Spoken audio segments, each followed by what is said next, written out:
Champions ట్రోఫీలో team India domination continue అవుతుంది.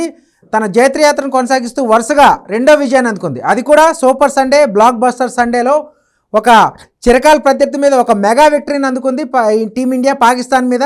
ఖచ్చితంగా ఈ టోర్నమెంట్లో ఎప్పటి నుంచో ఒక రివెంజ్ కోసం ఎదురు చూస్తుంది టీమిండియా. ఏదైతే 2017 ఛాంపియన్స్ ట్రోఫీ ఫైనల్లో ఓటమికి రివెంజ్ తీర్చుకునేందుకు ఈసారి వచ్చిన అవకాశాన్ని పూర్తిగా దాన్ని యూటిలైజ్ చేసుకుంది. కంప్లీట్గా ఈ విజయంతో కేవలం మనం సెమీస్కి చేరువవడమే కాదు, కంప్లీట్గా డిఫెండింగ్ ఛాంపియన్గా ఉన్న పాకిస్తాన్ని అవుట్ ఆఫ్ ది టోర్నమెంట్ ఇంటికి పంపించిందనే చెప్పాలి. పూర్తిగా టీమిండియా కోహ్లీ దెబ్బకు, విరాట్ కోహ్లీ దెబ్బకు టీమిండియా పాకిస్తాన్ని ప్యాకప్ చేసేసింది పూర్తిగా. సో కంప్లీట్గా డామినేట్ చేసిందనే చెప్పుకోవాలి. ఈ మ్యాచ్లో bowling and batting and fielding కంప్లీట్గా ఒక క్లినికల్ పెర్ఫార్మెన్స్ ఇచ్చింది. మనం ఊహించినట్టుగానే ఎప్పుడు కూడా ఐసీసీ టోర్నమెంట్లో ఎప్పుడూ పాకిస్తాన్ మీద మనదే పైచేయిగా ఉంటుంది.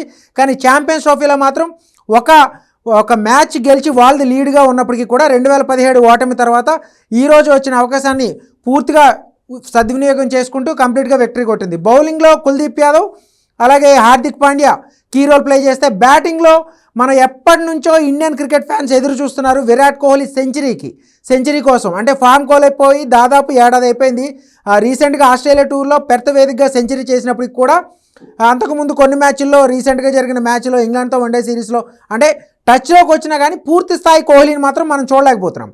కానీ ఫ్యాన్స్ అనుకుంటున్నట్టు ఒక మెగా టోర్నమెంట్లో పాకిస్తాన్ అనగానే కోహ్లీకి ఒక పూనకం వస్తుందని చాలామంది చెప్తూ ఉంటారు.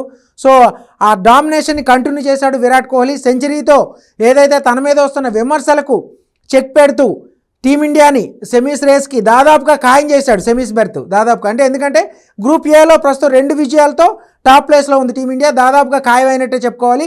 At the same time Pakistan out of the tournament అయిపోయింది. సో విరాట్ కోహ్లీ ఇన్నింగ్స్ గురించి ఈరోజు మ్యాచ్లో ఎంత చెప్పినా తక్కువ. ఎందుకంటే తన మీద ఉన్న ప్రెషర్ని ఏ రోజు తను ఫెయిల్యూర్లో స్టార్ట్ చేశాడో అప్పటి నుంచి కూడా చాలా విమర్శలు, క్రిటిసిజం ఎదుర్కొంటున్నాడు. మాజీ క్రికెటర్లు కూడా కోహ్లీ కెరీర్ అయిపోయింది, ఇంకా కోహ్లీ కెరీర్ ముగిసినట్టే, రిటైర్మెంట్ ప్రకటన మిగిలింది అన్న విమర్శలకు ఎప్పటికప్పుడు తను రెస్పాండ్ అవ్వట్లేదు. కానీ ఆటతోనే సమాధానం ఇవ్వాలని ఒక టార్గెట్తో ఆడాడు. పాకిస్తాన్ మీద ఒక సినిమాలో డైలాగ్ ఉన్నట్టు, ఇండియా బంగ్లాదేశ్తో ఆడితే ఏముంటుంది, పాకిస్తాన్ మీద ఆడితేనే ఉంటుంది కదా కిక్కు అని, ఆ కిక్కుని అభిమానులకు పంచాడు. ఆ పాకిస్తాన్ మీద ఒక రైవలరీ, మనకి బిగ్గెస్ట్ రైవలరీ కాబట్టి క్రికెట్లో, ఆ టీం మీద సెంచరీ చేసి ఒక ఇండియన్ క్రికెట్ ఫ్యాన్స్కి ఒక ఎక్స్ట్రాడినరీ సూపర్ సండే ఎంటర్టైన్మెంట్ ఇచ్చాడు. చివరిలో కాస్త హై డ్రామా నడిచింది. ఏదైతే కొట్టాల్సిన పరుగులకి కోహ్లీ సాధించాల్సిన సెంచరీకి కూడా 2-3 పరుగులు తేడా ఉండడంతో సెంచరీ అవుతుందా లేదా అనేది ఒక టెన్షన్ అయితే జరుగుతూ కనిపించింది స్పష్టంగా. కానీ అక్షర్ పటేల్ స్ట్రైక్ రొటేట్ చేస్తూ ఏదైతే ఇంక 2 పరుగులు చేయాల్సి ఉండగా కోహ్లీకి 4 కొట్టే అవకాశం ఇవ్వడం, సెంచరీ కంప్లీట్ చేసుకున్నాడు. ఓవరాల్గా ఇంటర్నేషనల్ కెరీర్లో కోహ్లీకి ఇది 82వ శతకం. అలాగే వన్డేల్లో 51వ సెంచరీ. సచిన్ టెండూల్కర్ ఏదైతే 50 వన్డేల్లో 49 సెంచరీలు చేయగా రీసెంట్గానే అతను గతంలో దాన్ని బ్రేక్ చేశాడు. 2023 వరల్డ్ కప్లో దాన్ని బ్రేక్ చేశాడు. మళ్ళీ ఒక ఐసీసీ టోర్నమెంట్లోనే అంతకంటే మరో సెంచరీ యాడ్ చేసుకున్నాడు తన ఇంటర్నేషనల్ వన్డే కెరీర్కి.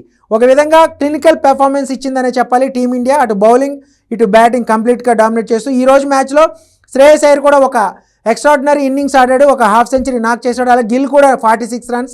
అంటే రోహిత్ శర్మ త్వరగా అవుట్ అయినప్పుడు కూడా ఒక మంచి ఆరంభాన్ని ఇచ్చాడు. మొత్తం మీద ఒక మెగా టోర్నమెంట్లో మనకి టైటిల్ వేటలో ఎటువంటి పెర్ఫార్మెన్స్ కావాలనేది బంగ్లాదేశ్ మ్యాచ్లో ప్రూవ్ అయింది. మళ్ళీ పాకిస్తాన్తో మ్యాచ్లో కూడా ప్రూవ్ అయిందనే చెప్పుకోవాలి. బుమ్రా లేని లోటును కంప్లీట్గా ఎక్కడ కనిపించనివ్వకుండా షమి అలాగే హర్షిత్ రాణా స్పిన్నర్లు మొత్తం బౌలింగ్ డిపార్ట్మెంట్ కంప్లీట్గా తమ ఫామ్ కొనసాగించడం. బ్యాటింగ్లో కోహ్లీ కూడా న్యూజిలాండ్తో చివరి లీగ్ మ్యాచ్ జరగబోతుంది March 2 మళ్ళీ next Sunday.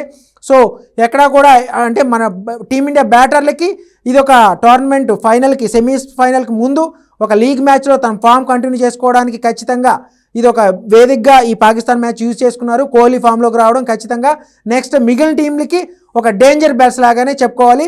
So complete డామినేషన్తో team India semis బెర్త్ని దాదాపు ఖాయం చేసుకోవడం ద్వారా సూపర్ సండే ఇండియన్ క్రికెట్ ఫ్యాన్స్కి, దాదాపుగా ఇండియన్ క్రికెట్ ఫ్యాన్స్ అందరూ ప్రస్తుతం సంబరాలు చేసుకుంటున్న పరిస్థితి నెలకొంది. ఎందుకంటే పాకిస్తాన్ మీద విజయం ఎప్పుడూ కూడా మనకు ప్రత్యేకమే. వరల్డ్ క్రికెట్లో ఎప్పుడూ కూడా మనకి ఇండియా డామినేట్ చేస్తుందన్న దానికి మరోసారి రుజువు చేస్తూ టీమిండియా ఫ్యాన్స్కి, టీమిండియా రోహిత్ సేన ఒక కంప్లీట్ కిక్ అయితే ఇచ్చిందని చెప్పుకోవాలి.